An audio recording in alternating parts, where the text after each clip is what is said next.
नमस्कार बच्चों, Pandey classes Prayagraj YouTube channel पर आप सभी लोगों का स्वागत है। बच्चों ठंड बहुत है, बचा के रहिए, ठीक है ना। और आज हम लोग स्टार्ट करेंगे प्लांट फिजियोलॉजी का जो है पहला चैप्टर ट्रांसपोर्ट इन प्लांट के बारे में। चलिए बेटा हम लोग स्टार्ट करते हैं ट्रांसपोर्ट इन प्लांट के बारे में। इसका मतलब है कि प्लांट में हम लोग पढ़ेंगे कि क्या क्या ट्रांसपोर्ट होता है बेटा, ठीक है ना। तो यहाँ पर बच्चों आपका जो ट्रांसपोर्ट इन प्लांट टॉपिक है, इसमें पहली चीज यहाँ पर एक प्लांट दिखाया हूं। यहाँ पर जो है प्लांट है रूट एंड वाटर। रूट से जो है कौन आपका वाटर, एंड जो है कौन बेटा वाटर, और जो है रूट से वाटर और कौन जाता है मिनरल्स। वाटर एंड मिनरल्स जाते हैं कहां पर, लीफ में जाते हैं, और लीफ से हमारा कौन आता है फूड, कहां पर आता है रूट में। तो ये एक जगह से दूसरे जगह जो है फूड मटेरियल का जो है रूट प्लांट के अंदर जो है ट्रांसपोर्ट होना या ट्रांसलोकेट होना या प्लेस को चेंज करना, इसी को कहते हैं बेटा ट्रांसलोकेशन। ट्रांसलोकेशन मतलब movement of substance one place to another place within plant. Plant के अंदर एक प्लेस से दूसरे प्लेस में जो है क्या हुआ कि मूवमेंट हुआ सबस्टेंस का, उसी को कहेंगे बेटा transport translocation. Translocation means location change हो जाए, लोकेशन बदल जाए। अब यहां समझना बेटा कि यहां पर वाटर है एंड मिनरल्स है। वाटर एंड मिनरल्स होते हैं जो ट्रांसलोकेट में इन्वॉल्व होते हैं। अगला है फूड, अगला है ऑर्गेनिक कंपाउंड, और PGR plant growth regulator means phyto hormones. यही है जो प्लांट के अंदर जो है अपने प्लेस को जो है ट्रांसलोकेट करते हैं, मतलब बदलते हैं। तो यहां पर हम लोग देखने वाले हैं बेटा टाइप्स ऑफ मूवमेंट के बारे में या ट्रांसपोर्ट के बारे में। ये जो ट्रांसपोर्ट होता है ये आपका दो टाइप्स के हैं। एक होता है शॉर्ट डिस्टेंस ट्रांसपोर्ट, मतलब छोटे से डिस्टेंस में ट्रांसपोर्ट होगा, और दूसरा है लॉन्ग डिस्टेंस ट्रांसपोर्ट मींस जो है लंबे डिस्टेंस में ट्रांसपोर्ट होगा। तो शॉर्ट डिस्टेंस ट्रांसपोर्ट में साइटो स्ट्रीम है, जो आपका एग्जांपल है हाइड्रा की लीफ। बेटा एक सेल के अंदर जो है जो साइटोप्लाज्म होता है, हमारा फ्लूइड होता है साइटोप्लाज्म। साइटोप्लाज्म का एक जगह से दूसरे जगह सेल के अंदर ही विद इन सेल जो है साइटोप्लाज्म का मूवमेंट करना, मूव करना, इसी को कहते हैं साइटोप्लाज्मिक स्ट्रीमिंग कहते हैं। और ये हाइड्रा के लीफ में देखने को मिलेगा। अगला पॉइंट है diffusion and osmosis. Diffusion and osmosis ये अक्रॉस द मेम्ब्रेन होता है, मेम्ब्रेन के आर पार जाएगा मींस इन्वायरमेंट वातावरण से कोई सबस्टेंस है वो सेल के अंदर जाना चाहता है, तो आपका दो मेथड लगेगा। एक आपका डिफ्यूजन, दूसरा कौन बेटा ऑस्मोसिस लगेगा, ठीक है ना। यहां पर अगला पॉइंट है लॉन्ग डिस्टेंस ट्रांसपोर्ट। तो लॉन्ग डिस्टेंस ट्रांसपोर्ट ये कोई प्लांट है बेटा, और ये कोई प्लांट है, ये मान लीजिए कोई प्लांट है, तो ये कोई प्लांट है, और इस प्लांट में बच्चों जो है क्या हुआ, जो वाटर है, वाटर का जो है और मिनरल्स का रूट से लीफ में जाना, और रूट से माने लीफ से फूड का कहां पर आना, रूट में आना मींस लीफ से किसका जाना, फूड का, और रूट से वाटर एंड मिनरल्स का जाना, इसी को कहते हैं बेटा ट्रांसलोकेशन, या कहते हैं लॉन्ग डिस्टेंस ट्रांसपोर्ट। जो लॉन्ग डिस्टेंस ट्रांसपोर्ट है उसी का नाम है ट्रांसलोकेशन। इसके लिए जरूरी है क्या वैस्कुलर बंडल, क्योंकि वाटर को ले जाने के लिए जाइलम और फूड को ले जाने के लिए कौन बताओ फ्लोएम की रिक्वायरमेंट होगी। तो यहां पर चाहिए हमें क्या, xylem bundle and phloem bundle, और जाइलम एंड फ्लोएम बंडल को मिला करके हम लोग कहते हैं क्या बताओ वैस्कुलर बंडल। तो आप लोग सवाल का जवाब दें कि किसके बंडल में रिक्वायरमेंट होते हैं हमें जो है क्या, जो है जाइलम एंड फ्लोएम किसके ट्रांसलोकेशन में रिक्वायर्ड होते हैं। तो आप लोग बताएंगे लॉन्ग डिस्टेंस ट्रांसपोर्ट में। सबसे पहले हम लोग पढ़ने जा रहे हैं बेटा short distance transport. Short distance transport में डिस्कस करेंगे सबसे पहला प्रोसेस है आपका डिफ्यूजन। डिफ्यूजन बेटा एक फिजिकल प्रोसेस होता है। ये होता है किसमें, फ्लूइड में। फ्लूइड क्या होते हैं, जिसके अंदर टेंडेंसी हो क्या करने के लिए, फ्लो करने के लिए, उसी को हम लोग कहते हैं फ्लूइड। फ्लूइड लिक्विड हो सकता है, गैस हो सकता है, means diffusion occurs liquid as well as gas. अगली बात बच्चा आप लोग ध्यान रखना, कोई अगर फ्लूइड होगा उसमें टेंडेंसी होगा फ्लो करने की, और अगर फ्लो करने की टेंडेंसी है उसके अंदर तो उसमें देखने को मिलेगा क्या बताओ, रैंडम मोशन। और अगर मोशन होगा तो वेलोसिटी होगी, और वेलोसिटी होगी तो काइनेटिक एनर्जी होगी, और kinetic energy means half mv square. तो मतलब ध्यान रखना कि जितना ज्यादा जो है आपका काइनेटिक एनर्जी, जितना ज्यादा काइनेटिक एनर्जी उतना ज्यादा आपका कौन होता है, डिफ्यूजन। मतलब ये आप लोग ध्यान रखेंगे, डिफ्यूजन जितना ज्यादा उतना ज्यादा मतलब काइनेटिक एनर्जी, मतलब kinetic energy directly proportional to diffusion. और डिफ्यूजन है number of free molecules. Free molecules जितना ज्यादा, या मॉलिक्यूल्स जिस कंटेनर में जितना ज्यादा, उतना ज्यादा जो है वहां पर काइनेटिक एनर्जी, और उतना ज्यादा क्या होगा बेटा, डिफ्यूजन होगा। तो भाइयों बहनों यहां पर दो कंटेनर लिया हूं, एक पार्ट ए है एक पार्ट बी है। यहां पर मॉलिक्यूल्स ज्यादा, कंसंट्रेशन मॉलिक्यूल्स की क्या होगी, ज्यादा। अगर मॉलिक्यूल्स ज्यादा तो काइनेटिक एनर्जी ज्यादा, और इधर जो है मॉलिक्यूल्स कम, कंसंट्रेशन कम, काइनेटिक एनर्जी कम। तो हायर कंसंट्रेशन से लोअर कंसंट्रेशन की तरफ क्या हो जाएगा, अपने आप जो है डिफ्यूजन हो जाएगा, मींस मूवमेंट हो जाएगा। इसी को कहते हैं डिफ्यूजन। और डिफ्यूजन देखिए, इट इज स्पॉन्टेनियस मूवमेंट, ये अपने आप एक होने वाला मूवमेंट है बेटा सबस्टेंस का, किधर से, हायर कंसंट्रेशन से लोअर कंसंट्रेशन की तरफ एक स्पॉन्टेनियस मूवमेंट होता है, जिसको कहते हैं हम लोग क्या बेटा बताओ, डिफ्यूजन। डिफ्यूजन डायरेक्टली प्रोपोर्शनल होता है किसके बेटा, टेंपरेचर के, कंसंट्रेशन के, काइनेटिक एनर्जी के, और किसके, प्रेशर के। ये बढ़ाने से डिफ्यूजन बढ़ेगा। भाइयों बहनों डिफ्यूजन जो है साइज के इनवर्सली प्रोपोर्शनल होता है। अगर साइज ज्यादा तो उसका मास ज्यादा, अगर मास ज्यादा तो वेलोसिटी कम। मतलब देखो मास ज्यादा अगर तो वेलोसिटी क्या हो जाएगी, कम हो जाएगी। तो ध्यान रखना, diffusion inversely proportional to size, size means mass, mass means inversely proportional to velocity, velocity means कम तो डिफ्यूजन कम। यहां पर सॉल्युबिलिटी के बेस पर हम लोग पढ़ेंगे डिफ्यूजन के बारे में बच्चों। तो यहां पर जो है एक जो है वाटर सॉल्युबल, यहां देखना वाटर सॉल्युबल सबस्टेंस है, ये हायर कंसंट्रेशन से लोअर कंसंट्रेशन जाएगा, और ये किसके द्वारा जाएगा, प्रोटीन्स के थ्रू जाएगा। तो ऐसे डिफ्यूजन को हम लोग कहेंगे फैसिलिटेटेड डिफ्यूजन। फैसिलिटेटेड डिफ्यूजन, जैसे हमको हमारा पैर टूट गया और व्हील चेयर दे दो चलने के लिए, तो क्या कहोगे, सर चल रहे लेकिन इनको फैसिलिटी प्रोवाइड की गई है व्हील चेयर की। ऐसे बच्चा जो है प्रोटीन्स के थ्रू जो आपका डिफ्यूजन होगा वो क्या होगा, आपका फैसिलिटेटेड डिफ्यूजन होगा। क्योंकि आप लोग पढ़े हैं सिंगर एंड निकोलसन मॉडल में cell the unit of life में पढ़ाया था, जो प्लाज्मा मेम्ब्रेन होता है वो लिपिड एंड प्रोटीन का बना होता है। जो रेड कलर का पोर्शन है वो मान लो क्या है, लिपिड, और वाटर सॉल्युबल जो सबस्टेंस होगा वो लिपिड को क्रॉस नहीं कर पाएगा, तो थ्रू किसके जाएगा, प्रोटीन के। और जिसके जो है डिफ्यूजन में प्रोटीन की रिक्वायरमेंट होती है वो आपका क्या होगा, हायर, तो वो जो है आपका फैसिलिटेटेड ट्रांसपोर्ट कहलाएगा। और ध्यान रखना बेटा, लिपिड सॉल्युबल सबस्टेंस अगर है तो ये higher concentration to lower concentration अपने आप चला जाएगा। तो ऐसे डिफ्यूजन को हम लोग कहते हैं सिंपल डिफ्यूजन कहते हैं। दोनों डिफ्यूजन है बेटा, लिपिड वाले को सिंपल डिफ्यूजन, और ये आपका जो प्रोटीन के थ्रू जा रहा है ये कौन सा डिफ्यूजन है, फैसिलिटेटेड डिफ्यूजन है। बच्चों ये आपका फैसिलिटेटेड डिफ्यूजन क्या है, फैसिलिटेटेड में हमें चाहिए क्या, स्पेसिफिक एक प्रोटीन की रिक्वायरमेंट होती है, ये सैचुरेटेड होता है, इनहिबिट किया जा सकता है मींस रोका जा सकता है, और जिसे रोका जा सकता है वो स्पॉन्टेनियस होता है कि non spontaneous, non spontaneous process होता है। मैंने बताया था नदी को कोई क्रॉस कर रहा है, मैं तो नदी में कूदा और झम उसके बाद तैरते हुए उस पार से उस पार चला गया, और आप यहां से पांडे क्लासेस से कहा जा रहे हैं झूसी, और नहीं ये ब्रिज के प्रयोग करके, और मैंने ब्रिज को तोड़ दिया, तो बताओ आप जा पाओगे कि नहीं जा पाओगे, नहीं जा पाओगे। और हम चाहे जहां से कितना जगह नदी को रोकोगे भाई, हम तो पानी में कूद के सीधा जा रहे हैं। तो जो आपका प्रोटीन के थ्रू जा रहा है, ये नदी मतलब लिपिड, लिपिड के थ्रू जो जाएगा वो तो कहीं से चला जाएगा, लेकिन प्रोटीन के थ्रू जो जाएगा मतलब पुल के थ्रू जाएगा, और पुल जो है हम लोग क्या कर सकते हैं, ब्लॉक कर सकते हैं। और ये ब्लॉक कैसे किया जाता है सर, तो आप ध्यान रखना, इसके चारों तरफ लिपिड लगा दे तो प्रोटीन सॉल्युबल सबस्टेंस इसके क्रॉस जा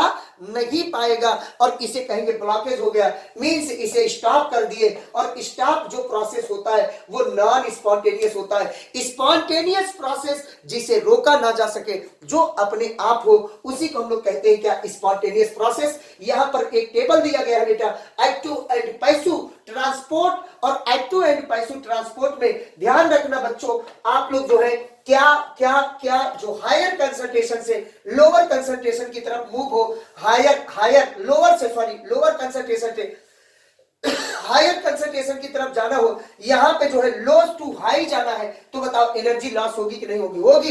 इसे कहेंगे अपहिल। और इसमें देखो आप लोग, इसमें एटीपी लॉस हो रही है, कैरियर प्रोटीन की रिक्वायरमेंट होती है।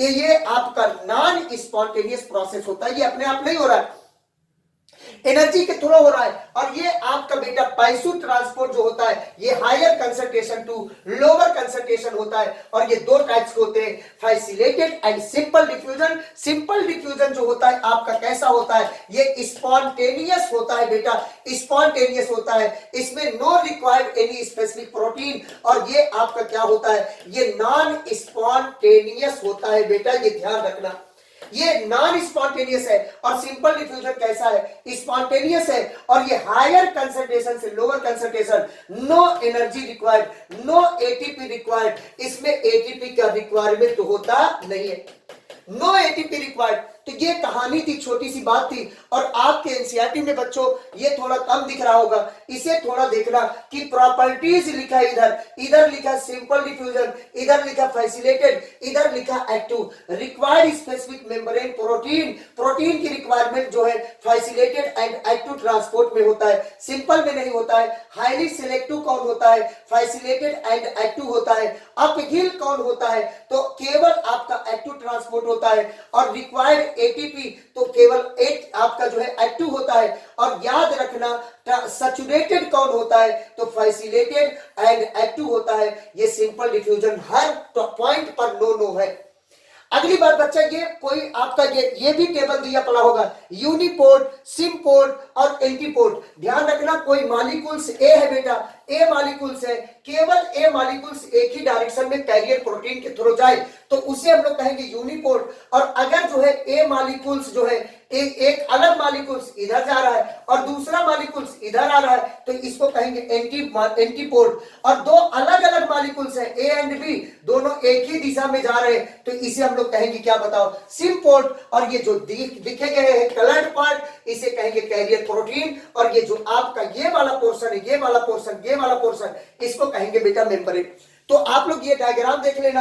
अगला हेडिंग है बेटा plant water relationship. Water Miller होता है, इसमें 92% जो है क्या होते हैं, वाटर होते हैं। और सीड में कुछ परसेंट जो है वाटर होता है। और जो आपका हर्बेसियस प्लांट है बेटा, इसमें 10 से 15% क्या होता है, वाटर पाए जाते हैं। अगला पॉइंट है ट्रांसपायरेशन क्या होता है सर, तो लीफ के थ्रू बेटा, याद रखना, लीफ के थ्रू, स्टोमेटा के थ्रू, लीफ के स्टोमेटा के थ्रू जो वाटर का वेपर्स के फॉर्म में जो वाटर लॉस होता है, उसी को हम लोग कहते हैं क्या, बताओ, ट्रांसपायरेशन कहते हैं। और जो मेज होता है वो पर डे कितना लीटर वाटर एब्जॉर्ब करता है, 3 लीटर। और एडल्ट जो मस्टर्ड होता है वो each 5 hour equal to body weight, अपने बॉडी वेट के बराबर जो है वाटर का रिक्वायरमेंट करता है। इस बात को आप लोग ध्यान रखेंगे। अगला पॉइंट है बेटा वाटर पोटेंशियल, जिसको हम लोग साइन डब्ल्यू से डिनोट करते हैं वाटर पोटेंशियल को। और ये जो वाटर पोटेंशियल है कॉन्सेप्ट ऑफ फ्री एनर्जी, ये फ्री एनर्जी पर काम करता है। ये साई डब्ल्यू जो है ओनली किस में होता है, लिक्विड में, ये गैस में देखने को नहीं मिलता है, ये बात ध्यान रखिएगा। ये जो साई डब्ल्यू है ये आपका गैस में देखने को नहीं मिलता भाइयों बहनों, अगर लिक्विड में देखने को मिलेगा। लिक्विड मतलब फ्लूइड मतलब इसमें फ्लो करने की टेंडेंसी, या कह दो इसमें फ्री मॉलिक्यूल्स। अगर फ्री मॉलिक्यूल्स होंगे तो रैंडम मोशन होगा, तो वेलोसिटी होगी, और वेलोसिटी होगी तो काइनेटिक एनर्जी होगी, हाफ mv² होगी। और जितना ज्यादा काइनेटिक एनर्जी उतना ज्यादा क्या आपका water potential, means water molecules जितना ज्यादा फ्री मॉलिक्यूल्स जितना ज्यादा वाटर पोटेंशियल, साई डब्ल्यू उतना क्या होता है, ज्यादा होता है। तभी मैंने कहा ये आपका जो है कॉन्सेप्ट ऑफ फ्री एनर्जी को फॉलो करता है, मींस फ्री मॉलिक्यूल्स जितना ज्यादा वाटर पोटेंशियल उतना ज्यादा। यहां पर एक एग्जांपल लिए हैं, यहां पे समझिएगा। यहां पर सर ये आपका एक क्लोज कंटेनर है, एक क्लोज कंटेनर है, यहां पर जो वाटर मॉलिक्यूल्स बना रहे ये बाउंडेड, ये जब इसके अंदर वाटर भरेंगे, इसके अंदर जब वाटर भरेंगे तो वाटर मॉलिक्यूल्स जो है, जो कंटेनर है उससे जाकर के क्लोज हो जाएंगे और उससे बाइंड कर जाएंगे, तो बाउंडेड मॉलिक्यूल्स है और बाउंडेड मॉलिक्यूल साइन m, इसका पोटेंशियल दिखाया गया और ये निग्लेजिबल होता है, मींस ना के बराबर होता है। भाइयों बहनों, इसके अंदर ये वाटर था, इसके अंदर वाटर था बेटा, वाटर था, और इसी के अंदर मैंने क्या डाल दिया बेटा, इसी के अंदर शुगर डाल दिया। मान लो शुगर ऐड कर दिया, और जो शुगर ऐड किया वो कौन है बेटा, सलूट है, और सलूट आपका साइन एस। और ऑलवेज याद रखना, सलूट का जो पोटेंशियल होता है वो हमेशा हमेशा निगेटिव होता है। बच्चों यहां पर जो है ये एक्स्ट्रा प्रेशर है, और एक्स्ट्रा प्रेशर को साइन पी से डिनोट किया गया है, ये एक्स्ट्रा प्रेशर है। और इस कंडीशन में अगर तीनों कंडीशन लगे, कौन कौन, एक जो है बाउंडेड मॉलिक्यूल्स को ले, दूसरा जो है सलूट को ले, तीसरा जो है वाटर, तीसरा जो है एक्स्ट्रा प्रेशर को ले, तब जो वाटर पोटेंशियल का फार्मूला बनेगा तो sign W sign S mean solute वाला, और एक्स्ट्रा प्रेशर, और ये आपका कौन है, ये बाउंडेड मॉलिक्यूल्स है। और बाउंडेड मॉलिक्यूल्स निग्लेजिबल थे, अगर इसे निग्लेजिबल मान ले, ना के बराबर मान ले, तो इसे हटा देंगे, तो अब फार्मूला क्या हो जाएगा बताओ, psi W equal to psi S और साइन पी। और एक्स्ट्रा प्रेशर ना लगाए, नो एक्स्ट्रा प्रेशर, अगर एक्स्ट्रा प्रेशर ना लगाए तो आपका फार्मूला क्या हो जाएगा, psi W equal to psi S, और psi S means solute means water potential किसके बराबर हो जाएगा, ये ध्यान रखिएगा। व्हेन जब आप जो है no any extra pressure apply, कोई एक्स्ट्रा प्रेशर आप अप्लाई नहीं करते हैं, तो आपका जो वाटर पोटेंशियल है वो जो है आपका सलूट पोटेंशियल के बराबर हो जाता है। और अगर जो है सलूट मींस चीनी, और चीनी को अगर निकाल देंगे तो बताओ सॉल्यूशन बचेगा कि प्योर वाटर, प्योर वाटर, और प्योर वाटर मींस इसको हटा लिए और इसको हटाए तो यहां पर क्या आया, जीरो। तो ध्यान रखना, प्योर वाटर का जो वाटर पोटेंशियल होता है वो मैक्सिमम होता है, और प्योर वाटर का जो वाटर पोटेंशियल है उसकी डाटा कितना है बेटा, तो जीरो है, जीरो है, जीरो है। तो ध्यान रखना एक पॉइंट, क्या जो है कि जब एक्स्ट्रा प्रेशर नहीं लगाएंगे तो साइन डब्ल्यू बराबर साइन एस होगा, और साइन एस ऑलवेज निगेटिव होगा, और प्योर वाटर का साइन डब्ल्यू जो है वो क्या होता है, मैक्सिमम, और इसका डाटा होता है जीरो। तो आइए भाइयों बहनों, अगला पॉइंट है क्या आपका, osmosis. Osmosis occurs in solution because in osmosis only solute molecules transport higher concentration to lower concentration through semi permeable membrane. Semi permeable membrane, permeable membrane कह दो, सेमी परमेबल मेम्ब्रेन या सिलेक्टिव परमेबल मेम्ब्रेन कह दो। Higher concentration से lower concentration की तरफ salute molecules का जो है मूव करना, इसी को कहते हैं क्या, ऑस्मोसिस कहते हैं। एक टैंक है बेटा, यहां पर शुगर सॉल्यूशन, इधर शुगर सॉल्यूशन लिया, और इधर शुगर सॉल्यूशन C6H12O6 क्या है, ज्यादा है, और अगर इधर ज्यादा है तो शुगर जो है इधर से किधर मूव करेगा, उधर की तरफ, मींस शुगर गया, मींस कौन गया बताओ, सलूट गया, और किसके थ्रू गया, सेमी परमेबल मेम्ब्रेन के थ्रू गया। सलूट का जो है सेमी परमेबल मेम्ब्रेन के थ्रू हायर कंसंट्रेशन से लोअर कंसंट्रेशन की तरफ जाना, इसी को कहते हैं हम लोग क्या बताओ, ऑस्मोसिस। और ऑस्मोसिस सॉलिड में नहीं होता, केवल किसमें होता है, लिक्विड में, ये गैस में भी देखने को नहीं मिलता है। अगला पॉइंट बेटा क्या, परमेबल मेम्ब्रेन। परमेबल मेम्ब्रेन ध्यान रखना, परमेबल मेम्ब्रेन ऐसा मेम्ब्रेन जो आपका मेम्ब्रेन है, ये मेम्ब्रेन है, रेड कलर से मैंने दिखा दिया, ये मेम्ब्रेन है बेटा, और इस मेम्ब्रेन के द्वारा जो है सलूट भी चला जाए, और कौन चला जाए, सॉल्वेंट। ऐसे मेम्ब्रेन को हम लोग कहेंगे परमेबल मेम्ब्रेन। ऐसा मेम्ब्रेन जिससे सलूट एंड सॉल्वेंट दोनों जो है ट्रांसपोर्ट होते हैं उसको कहेंगे परमेबल मेम्ब्रेन, और इसमें सेलुलोजिक सेल वॉल है। अगला है इम्परमेबल मेम्ब्रेन। इम्परमेबल मेम्ब्रेन आपका कौन होता है, सलूट एंड सॉल्वेंट दोनों है, दोनों इससे जो है ट्रांसपोर्ट ना हो पाए, एक क्रॉस जो है ना जा पाए, तो ये इम्परमेबल मेम्ब्रेन है। इसका एग्जांपल है काइटिनस एक्सोस्केलेटन, ठीक है ना, काइटिनस एक्सोस्केलेटन। अगला है क्या, सेमी परमेबल मेम्ब्रेन। और सेमी परमेबल जो मेम्ब्रेन है आपका, सेमी परमेबल मेम्ब्रेन बेटा ये ध्यान दो, सेमी परमेबल मेम्ब्रेन, इससे सलूट तो चला जाएगा लेकिन सॉल्वेंट जा पाता नहीं है। ये पार्चमेंट मेम्ब्रेन और कोलाइड मेम्ब्रेन जो आपकी एग्जांपल है, ये किसके हैं, सेमी परमेबल मेम्ब्रेन के एग्जांपल है, ठीक है ना। अगली बात बच्चा ध्यान रखना, यहां पर हेडिंग है प्लाज्मोलिसिस। ये डायग्राम बना है लेकिन उतना बढ़िया नहीं हमको समझ में आ रहा है। तो यहां देखिए प्लाज्मोलिसिस बनाया कौन सा है, मैं ही बनाया, क्या और कौन बनाएगा। तो यहां पे देखना बेटा, जो प्लाज्मोलिसिस है, एक ये टैंक है, ऐसे समझो ये एक टैंक है और इसमें जो है मैंने क्या किया, एक सेल डाल दिया इसके अंदर। ये जो आपका है ये सेल वाल है और ये सेल वाल है और ये कौन बेटा, सेल मेम्ब्रेन है। ये सेल मेम्ब्रेन है और ये कंप्लीटली एक सेल है और ये एक आपका सॉल्यूशन है, एक टैंक में सॉल्यूशन है। इस टैंक में ध्यान रखना, ये आपका क्या पढ़ रहे हैं हम लोग, तो यहां पर पढ़ रहे हैं क्या क्या क्या, प्लाज्मोलिसिस। ठीक है, प्लाज्मोलिसिस पढ़ रहे हैं बेटा। तो यहां पर ध्यान रखना, यहां पर बाहर की तरफ हाइपरटोनिक सॉल्यूशन होगा, हाइपरटोनिक सॉल्यूशन होगा बाहर की तरफ। हाइपरटोनिक सॉल्यूशन मींस यहां पर कंसंट्रेशन इसका ज्यादा, कंसंट्रेशन ज्यादा तो मींस वाटर इसमें कम की ज्यादा, कम इसमें वाटर मॉलिक्यूल्स कम और सेल के अंदर बेटा अपने आप बिहेव करेगा किसके तरह, हाइपोटोनिक सॉल्यूशन की तरह, हाइपोटोनिक सॉल्यूशन की तरह बिहेव करेगा। तो इसमें वाटर मॉलिक्यूल्स ज्यादा, तो बताओ सेल के अंदर से वाटर मॉलिक्यूल्स कहां निकलेंगे, बाहर निकलेंगे और इसी को बाहर निकलने को कहते हैं प्लाज्मोलिसिस। लेकिन और एक बात जानो, एक बात और ध्यान दो, ये जो है आपका डायग्राम अब यहां दिखा रहे बेटा, छोटा सा ये टैंक है और इसमें जो सेल था ये सेल वाल है और ये सेल मेम्ब्रेन है। सेल वाल बाहर की तरफ खिसक गया, सेल मेम्ब्रेन अंदर की तरफ चला गया, सेल वाल वहीं रहता है, सेल मेम्ब्रेन अंदर जाता है। तो ये सेल वाल है, ये सेल वाल और ये कौन है बेटा, सेल मेम्ब्रेन। सेल मेम्ब्रेन और जो वाटर मॉलिक्यूल्स आया बेटा, ये ध्यान रखना, वाटर मॉलिक्यूल सेल वाल और सेल मेम्ब्रेन के बीच में चलाया। वाटर मॉलिक्यूल सेल वाल और कहां चलाया, सेल मेम्ब्रेन के बीच में चलाया। ये भी क्वेश्चन पूछा जाता है और इन पूरे प्रोसेस को हम लोग कहते हैं क्या, प्लाज्मोलिसिस। प्लाज्मोलिसिस जब सेल को हाइपरटोनिक सॉल्यूशन में डालेंगे तब जो है क्या होगा, प्लाज्मोलिसिस। और प्लाज्मोलिसिस में वाटर सेल के अंदर से कहां निकलेगा, बाहर की तरफ, और वो कहां आएगा, सेल वाल और सेल मेम्ब्रेन के बीच में। अगला हेडिंग है बेटा टर्जिडिटी।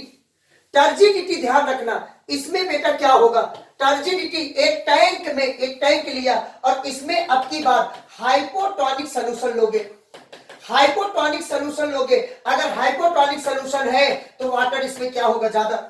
तो सेल के अंदर सेल अपने आप बिहेव करेगा किसकी तरह, बताओ, हाइपरटोनिक सॉल्यूशन की तरह, हाइपोटोनिक सॉल्यूशन की तरह बिहेव करेगा। तो ये बताओ वाटर मॉलिक्यूल्स इसमें कम की ज्यादा, कम। तो वाटर अब जो है इसमें इस कंडीशन में बाहर से कहां जाएगा, अंदर, और सेल क्या होगी, टर्जिट हो जाएगी, मींस जो है फूल जाएगी। और इसी कंडीशन को कहते हैं हम लोग क्या, बताओ, टर्जिडिटी कहते हैं बेटा। क्या कहते हैं बताओ, टर्जिडिटी। तो ये टर्जिडिटी कंडीशन था, ये टर्जिडिटी कंडीशन था। टर्जिडिटी तब होगा जब हम लोग सेल को कहां डालेंगे, हाइपरटोनिक सॉल्यूशन में, कि हाइपोटोनिक सॉल्यूशन में। अगला है फैसिडिटी। फैसिडिटी बेटा ऐसे सेल को जो है, सेल को हम ऐसे कंसंट्रेशन में डालें, ऐसे सॉल्यूशन में डालें जिसका कंसंट्रेशन बेटा इक्वल रहे किसके, सेल के अंदर से। तो दोनों का कंसंट्रेशन बराबर, तो जितना जो है, जितना मात्रा में फ्लूइड जो है या वाटर अंदर जाएगी उतना मात्रा में वाटर कहां आएगी, बाहर आएगी। इसी को कहते हैं क्या, फैसिडिटी कहते हैं। अगला पॉइंट है बेटा इम्बिबिशन। इम्बिबिशन ध्यान दो, इम्बिबिशन होता क्या है, कोई सॉलिड है, कोई सॉलिड पार्टिकल्स है, कोई सॉलिड है या कोई कोलाइड सबस्टेंस है, कोलाइड सबस्टेंस है, कोई कोलाइड सबस्टेंस है, इससे जो है क्या निकलना, ये जो है एब्जॉर्प्शन कर ले, एब्जॉर्प्शन कर ले किसका, जो है वाटर का, और वाटर के एब्जॉर्प्शन करके ये जो है क्या हो, ये फूल जाए, सरफेस एरिया को बढ़ा ले, अपने सरफेस एरिया को इंक्रीज कर ले। इसी प्रोसेस को हम लोग कहते हैं क्या, बताओ, इम्बिबिशन कहते हैं। कोई सॉलिड हो, कोई कोलाइड सबस्टेंस हो, वो एब्जॉर्प्शन कर ले किसका, वाटर का, और वो क्या करे, वो बल्क हो जाए, वो फूल जाए। इसी पूरे प्रक्रिया को, इसी पूरे प्रोसेस को हम लोग कहते हैं क्या बेटा, इम्बिबिशन कहते हैं। इम्बिबिशन आप लोग ध्यान रखना बेटा, ये सीड जर्मिनेशन में, सीड जर्मिनेशन में जो है ये क्या होता है, इन्वॉल्व होता है। सीड जर्मिनेशन के दौरान हम लोग जो है देखते हैं क्या होता है, बताओ, इम्बिबिशन देखने को मिलता है। तो ये बच्चों जो है आपका शॉर्ट डिस्टेंस ट्रांसपोर्ट खत्म हुआ और अब आप चाहे तो लॉन्ग डिस्टेंस ट्रांसपोर्ट भी पढ़ सकते हैं।